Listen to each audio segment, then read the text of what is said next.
Hello, everyone. I'm Rania Khalek, and this is a special live episode of Dispatches. Anyone who's witnessed Zionist mobs at college campuses knows how vile and racist they can be. They spew open genocidal sentiments about Arabs, use racial epithets against everyone, provoke physical fights, spit on and curse at people, and the list goes on. They do it shamelessly because they know the media will ignore it and police are on their side. Not only does their behavior go unreprimanded or reported on, but it's the pro Palestine protesters who are attacked by police and smeared by the media. Even as those opposed to genocide are compelled to constantly defend themselves from unfounded accusations of anti Semitism and reassure the media they're peaceful, they continue to be arrested, repressed, and slandered as the bad guys. Joining me to discuss this is someone who's very much used to this dynamic, Medea Benjamin, a longtime anti-war activist, author of many books, and co-founder of the feminist grassroots organization Codepink. Medea was recently brutalized by security forces for protesting the White House Correspondents Dinner. Medea, welcome to Dispatches. Hey, great to be on with you, Rania. Well, thank you so much for making the time. You've been quite busy getting arrested and protesting constantly. I mean, I'm just completely in awe of your ability to just be in the face of these people in power. In fact, right now you're coming to me from Capitol Hill, where I'm sure you have stuff planned for today. So looking forward to seeing that. But, before we go into your own recent experiences, I wanted to ask you your thoughts on everything we're witnessing right now happening on college campuses. A couple nights ago, we saw the University of Columbia raided by the NYPD after being attacked by the president and Congress, the student protesters there. And then at UCLA right now, LAPD police officers, in addition to other local police departments, are very violently clearing out pro-Palestine encampment. And this is a day after a Zionist mob at UCLA on camera beat pro-Palestine peaceful protesters. We saw them on camera screaming the N-word, calling for another Nakba. They even fired explosives into the crowd. They sprayed, we've seen students sprayed with chemical agents by police. And then at Columbia, we saw that happen by IDF soldiers. And then you just see the media reporting on it much like they report on Palestine.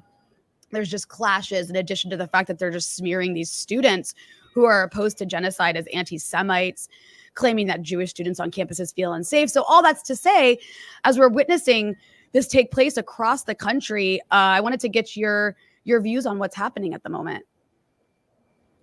Well, first, I want to say how inspiring it is to see these students all over the country and all over the world. I mean, the Columbia protests have really sparked and inspired students everywhere.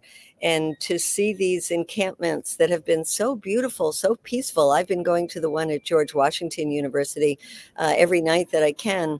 And they actually come out to the supporters saying, we are building here the world we want to see, where we take care of each other, where we love each other, where we share food together, we share music and culture together. And it is quite beautiful. And to see the kind of response that the police have had going in with riot gear and all the kind of equipment that you have mentioned is just disgusting. I mean, it just shows, who the police are there to support. And in this case, many of the police, having been trained in Israel itself, they know how to crack down on peaceful protesters. And I think it's so inspiring also to see that the students, despite expulsions and threats of and suspensions and all kinds of threats and arrests continuing, and in some cases the encampment's just growing. We are having a showdown here in Washington, D.C., where the D.C. police, amazingly enough, have refused to go in and break up this encampment. And we saw Republican congresspeople yesterday go to the encampment to say, this must be shut down. The mayor must do something about it. They've now called the mayor into a hearing next week. The forces on the right are really terrified by this because they know that it's not just the protests that are happening in support of Palestine today. It's the education of a new generation of activists that will take what they have learned with them their entire lives. And Rania, one thing I've been so just heartened to see and hear is how much these students are putting it in the context of imperialism, of the war machine, the calls for divestment on campus are oftentimes not just divestment from companies that are supporting Israel, but from the entire war machine. So I think this bodes well for the future of activism in the United States. Absolutely. I couldn't agree more. I mean, I think this is a really significant moment. It could be equated with the kind of uprising across college campuses we saw during the Vietnam War, which played, I think, a significant role in helping to end that war. But it does come with a lot of state violence, and that's what we're witnessing right now. And I want to talk more about the activism, but I wanted to raise what happened to you recently. You protested the White House Correspondents Dinner that happened over the weekend, which is like this, big fancy party for Joe Biden and journalists, quote unquote journalists, mainstream journalists. And you were at the hotel, I think that it took place at or nearby, and you unfurled a banner to remind people of the genocide in Gaza. And as a result, I'm gonna bring up on screen what you had to deal with as a result of that. Let me find it real quick. It's actually pretty brutal. You were basically, here it is. So this is a photo of what happened to you. You were like wrestled to the ground by security forces in this hotel, and they left you with this nasty bruise. Does not look very pleasant. And this is not to scare people from protesting, but just to show the lengths that various forces of the security apparatus, whether the White House Correspondents Dinner or at these college campuses, are willing to go to shut down anyone who stands against this genocide. So one, can you tell us what happened? And then two, how's your bruise doing? Because that looks pretty bad. Well, first, let's always put this in context that we're doing this for the people of Gaza who are being slaughtered and brutalized and starved. And the things that we go through, whether it's getting bruised or getting tased or being suspended or expelled, are nothing compared to what people are going through there. What happened to me is that I was part of a beautiful coalition that came together to protest the White House Correspondents' Dinner because the journalists in Gaza had spoken out and said and asked the press in the United States to boycott this dinner. They said, don't make jokes at a time of genocide. Don't go having a lovely dinner while people are starving. And of course, most of the journalists just ignored that. And so there was a wonderful outside protest that included very profound street theater with the vests saying press and the names of the over 100 journalists who have been killed. People going in their party gowns had to step over these. There was a simulation of a Israeli raid and rounding up of peaceful people in Palestine. We simulated that. There were projections on the building nearby. And we had rented a room in the hotel where we unfurled a 40-foot huge Palestinian flag. But after that, I was down in the lobby area because we indeed had a room there. And I had a tiny little sign that said over 100 members of the press killed in Gaza. And I was standing quietly with that sign and got brutally attacked with my partner, Ty Barry, who was wearing a T-shirt that said, "Let Gaza live." And the two of us were treated as if we were terrorists. We were brutalized. We were thrown down the stairs. We were in a chokehold. We were on the floor. We had to sign something that said we would never go back to that hotel for 5 years. I mean, it was ridiculous for this little sign and a T-shirt. And meanwhile, I want to say, Rania, that next to us, there was a group of 3 people with signs saying, "I stand with Ukraine," and holding Ukrainian flags, and nothing happened to them. So, if you were there standing for what the empire is in favor of, you are fine. But if you want to go against what the empire is doing, then you will be brutalized. And the irony of that happening at a correspondents' dinner where they were celebrating the First Amendment in the U.S., the right to free speech, but standing there with a little sign was way too much for them to handle. It's really pathetic, honestly. And the another thing that you've been doing quite regularly, and I must tell you, I mean, people across the Middle East are watching these videos that you and your colleagues at Codepink are putting up, where you spend, I mean, it looks like every day. I don't know if it's every day, but it looks It like you is guys are every day. It is every day. in the halls of Congress every single day, approaching members of Congress and just asking them to support a ceasefire. I mean, really basic things, asking them to support a ceasefire, stop funding genocide, really basic stuff. And the reactions you guys are getting are just so vile. I want to show, I'm sure many people have been following this. I just want to show one example here. This is one representative that you guys approached, Nancy Mace. And here was the response to just asking, asking about a ceasefire in Gaza. Nothing that radical. There we go. Terrorists? Is that what you said? Are you calling us terrorists for real? Have a good day. Hey. That woman just called you a terrorist. And I mean, listen, there's like dozens and dozens of videos like that. I really encourage people. I'm sure most people who are watching this have seen these videos that you all have been putting up. But there's so many videos where these members of Congress just call you guys terrorists for calling for a ceasefire, call you guys like Hamas supporters, call you guys agents of Hamas. There's also, and that was, probably, I don't know if Nancy Mace is a Republican or Democrat. Well, just to note that, like, this isn't just a Republican issue. I want to show a few months ago, this is Nancy Pelosi, who responded to a protest. Well, I'll just let everybody hear what she got to say. Is some anger in some corners of the progressive movement over Joe Biden's support for Israel in its war against Hamas terrorists. How concerned are you, especially given the fact that we have seen protesters over and over and over at his events? How concerned are you that young people, Arab Americans, progressives, I'm not suggesting that they're going to go vote for Donald Trump, but how concerned are you that they might just stay home? Well, let me just say this, because I've been the recipient of their, shall we say, exuberances in this regard as recently as in Seattle on Thursday, unfortunately, wanted to disrupt our very exciting democratic meeting there. They're in front of my house all the time. So I have a feeling for what feelings they have. But we have to think about what we're doing. And what we have to do is try to stop the suffering in Gaza. This is women and children, people who don't have a place to go. So let's address that. But for them to call for a ceasefire is Mr. Putin's message.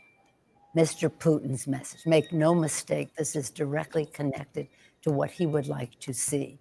Same thing with Ukraine. It's about Putin's message.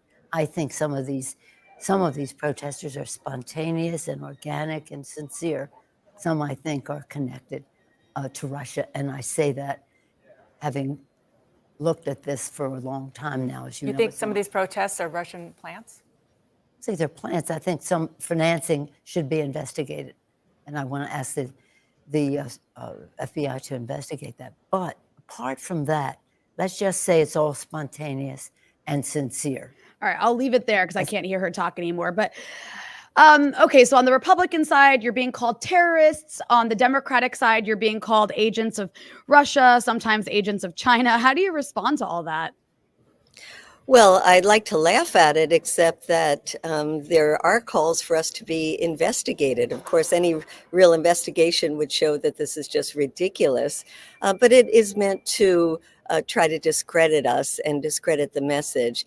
I think in the case of Nancy Pelosi, I hope people don't take it seriously. She once told us to go back to our headquarters in China. That was crazy. Yeah, that was crazy. And you've been doing this long enough, Rania, you know that we're always being accused of being agents of Iran, of Venezuela, of Cuba, whatever it is, because people don't want to just admit that we are peacemakers. And since this war in Gaza started, it's amazing the number of volunteers that we have with Codepink. And when we're accused of being paid for by a foreign agent, we just look around and go to their offices and say, please raise your hand if you received a check from China or Russia recently. And, everybody is a volunteer and everybody making great sacrifices to get here every day and to be taking time off of work, to be taking time off of their families, to be confronting the police, to be risking arrest. I mean, this is a great sacrifice. And I think it's just disgusting that people like Nancy Pelosi, who take money from AIPAC, like so many of these Congress people do, representing Israel, representing a foreign government. There are even people who have Israeli flags outside of their offices. And you can't walk down a hall without seeing a I Stand with Israel sign. So who is supporting, who is being representing a foreign government? It's most of these people in Congress and the people in the White House as well. Certainly not those of us who are volunteers in this work, who put so much on the line because we care about people around the world, and especially people in Gaza, and have a sincere heart for particularly for children who are suffering all over the world. Next week, on Mother's Day, we're having hundreds of grandmothers coming in from around the country who can't stand to watch this anymore, who are saying, we as mothers and grandmothers will not sit by idly while we watch the suffering of mothers and grandmothers in Gaza. So yes, it is sad to see people like Nancy Pelosi trying to dismiss those of us who have a moral core versus people like her who only care about power and money.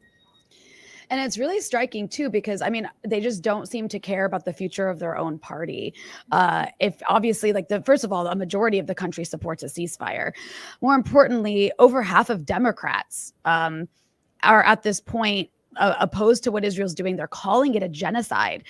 This is a huge fracture inside the Democratic Party. And as we approach an election year, they also don't seem to care about this upcoming election.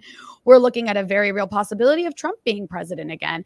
And with all that said, we already hear this talking point, but they're going to blame us. They're going to blame, leftists, anti-war activists, students, Arabs, when Trump is ultimately elected president. If Biden loses this campaign over Gaza, this election, they're going to blame us for it.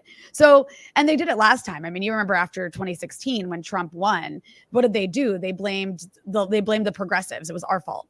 So, what do you have to say to that? This lesser of evil idea that we have to all band together and vote for Biden or else Trump comes along. And I don't know, does what, a genocide? Well, wait, that's already happening. But yeah, and also, there is the very real reality that if Trump is elected president, things could become more severe domestically, though they're already pretty bad right now when you have police officers shooting rubber bullets at students. But yeah, how do you respond to that commentary that progressives and leftists and anti-war activists need to suck it up and vote for Biden? I think it's pretty obvious that our electoral system is broken and that we have two major parties that have given us the worst choices imaginable. I do think it's important to be involved in the electoral system on a lower level. The members of Congress are important. The members that represent us in our states are important, and our cities are important.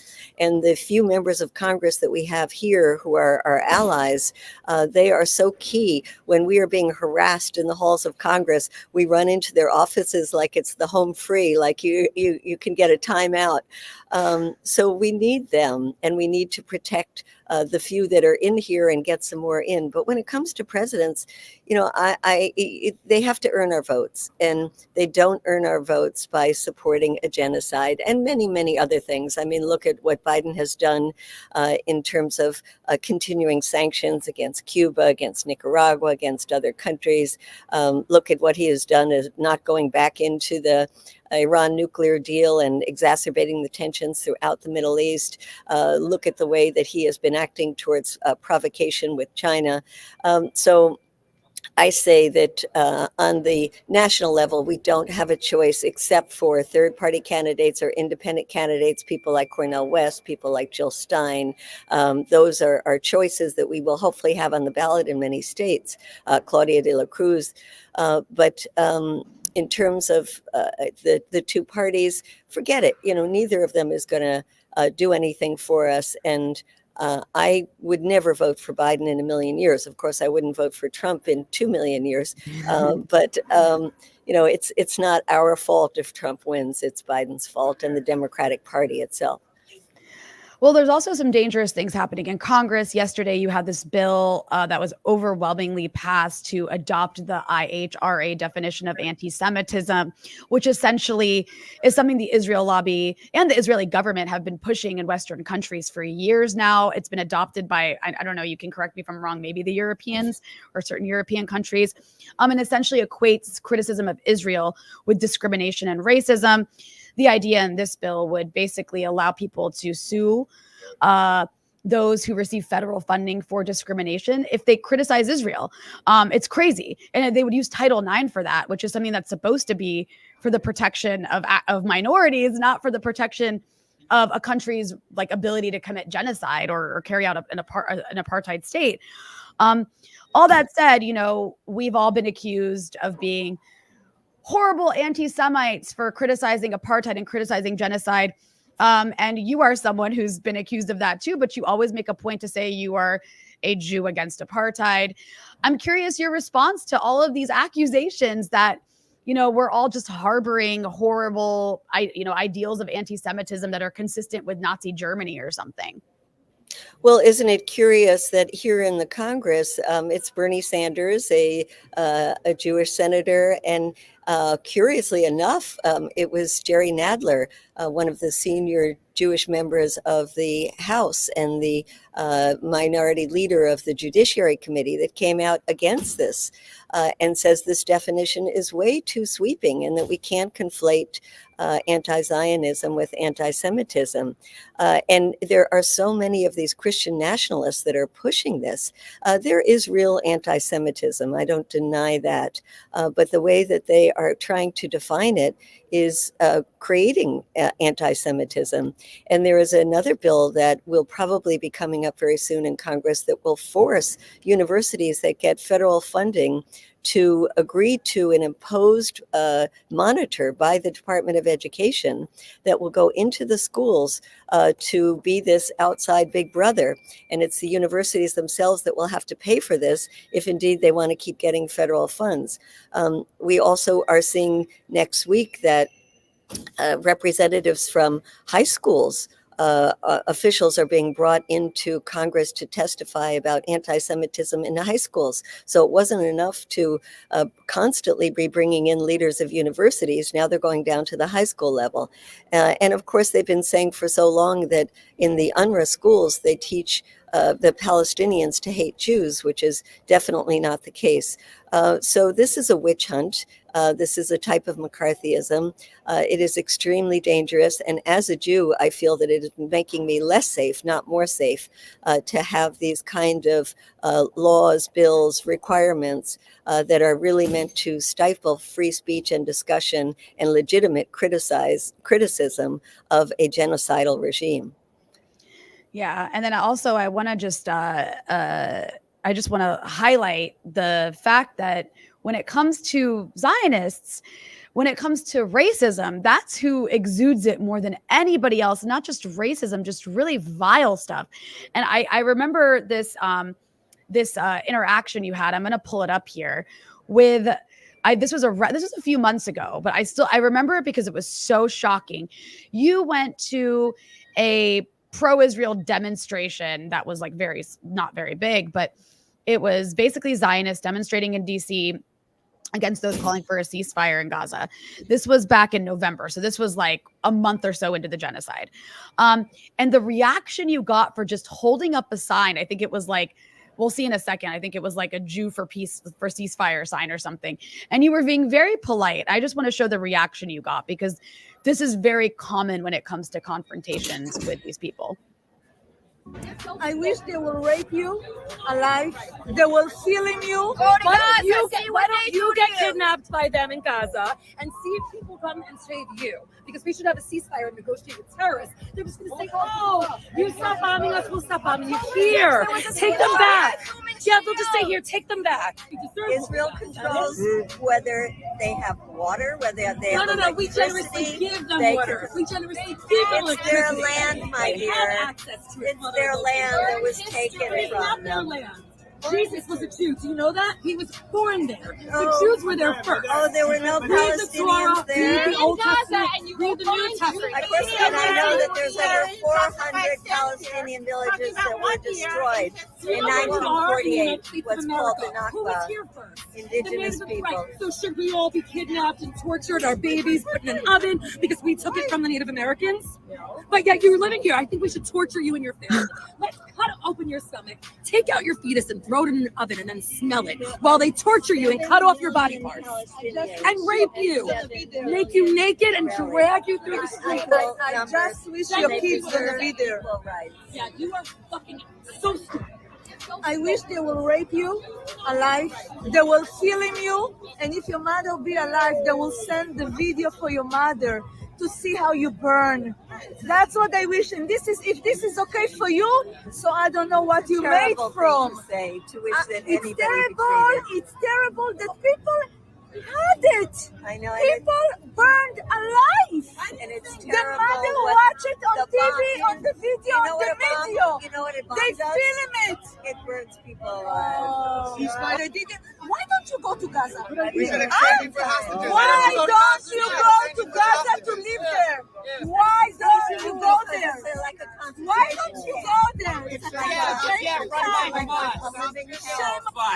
Okay, so I think that's enough of that. But I mean, watching it again, it's just horrifying. I mean, but what are your thoughts? Your thoughts on that experience? I know it's not the first one you've had. I mean, for people to say that is so insane to watch. But please go ahead. What are your Well, thoughts it on is, that? and it reminds me of the protests that we have been doing for years at the APAC conferences, where they would come out and physically hit us, brutalize us, and the police would do nothing until we finally discovered that APAC was renting the police. And the police were there for them, not for us, which of course is usually the case. But these people can be extremely violent. We see that the heroic people who have been camping outside the Israeli embassy in Washington, D.C., just about every Friday are confronted by Jewish people who come to harass them and are vile, are mean, hit people, pull down the Palestinian flags.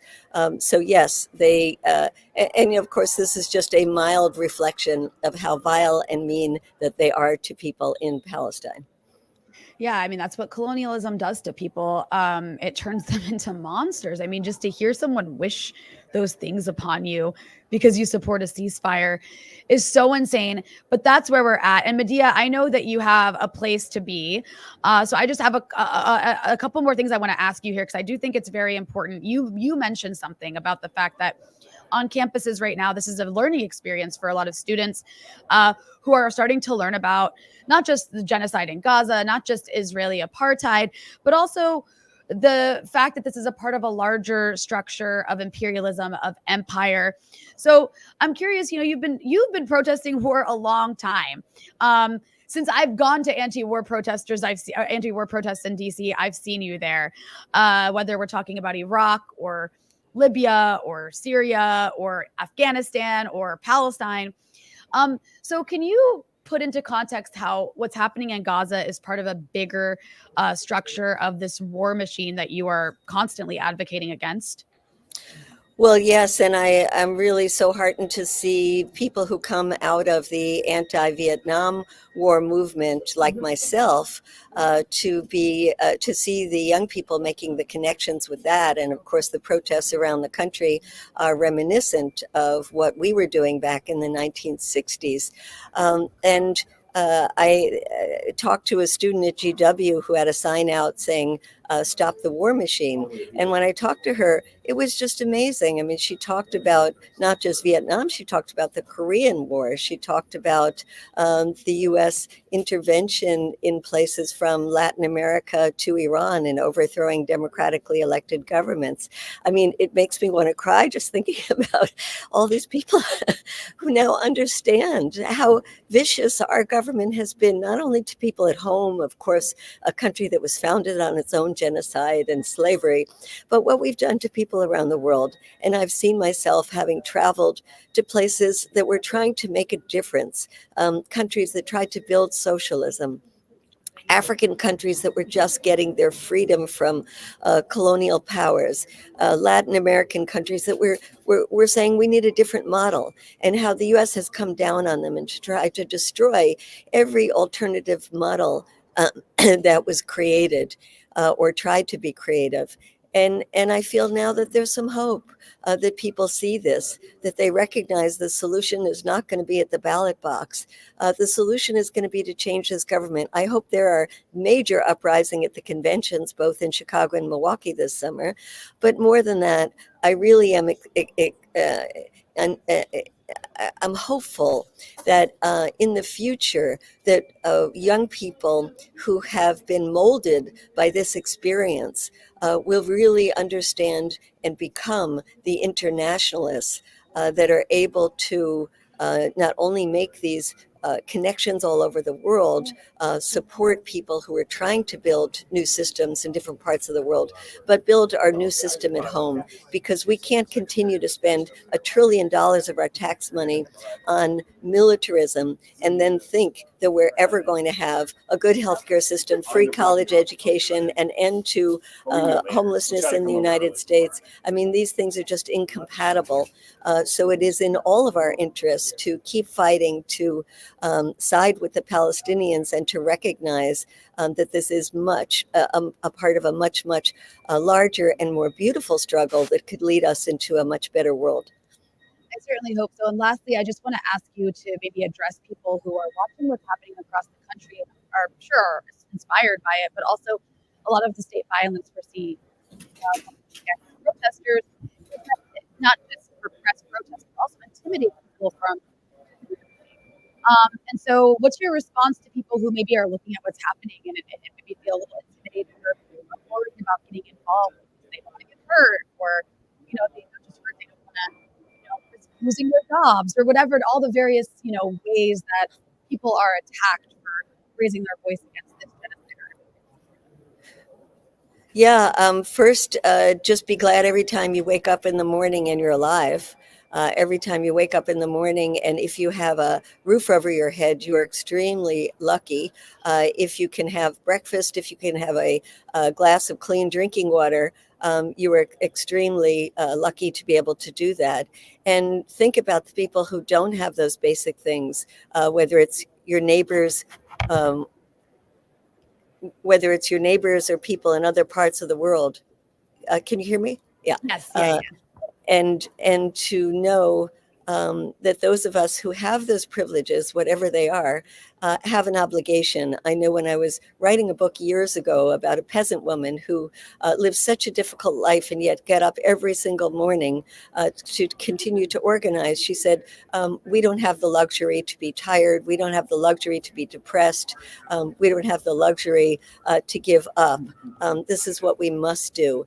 And even if some of us do have that luxury, we really can't afford as a planet to do that. Let's not forget in all of this that we have the climate crisis, and we don't know if we don't address this crisis whether we will have a planet for future generations to live on.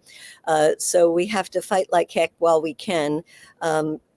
Take the risks that we have to, get out of our comfort zones, and know that you are not only doing what's right for yourself, but you're putting yourself in the community of the best people around the world, the people who have really dedicated their lives to making the world a better place. And in the end, it will enrich your life tremendously. Well, listen, I want to apologize to anyone if my audio doesn't sound good. I see in the comments something may be wrong with it, but hopefully, Medea, you can hear me. I want to thank you for everything you've been doing. I'm sure I'm going to be following along to whatever you have in store in the coming days and weeks. You're on Capitol Hill right now, so good luck to wherever you're headed. Good luck to you, and thank you so much for joining me. Okay, thank you so much for having me on, Rania. Much love. Bye-bye.